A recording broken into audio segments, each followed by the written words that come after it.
For making tea masala, I took 25 to 30 green cardamom.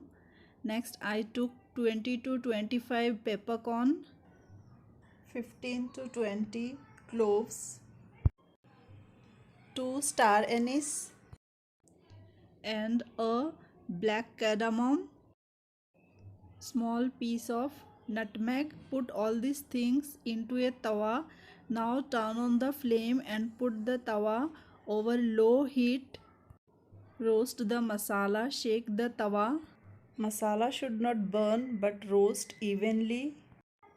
Quick stir evenly over low heat until it's fragrant and lightly color change. Turn off the heat and let it cool. Pour all this roasted masala into a grinder jar. Grind the masala into smooth powder. Enjoy your tea with this flavorful immunity booster tea masala. Thanks for watching.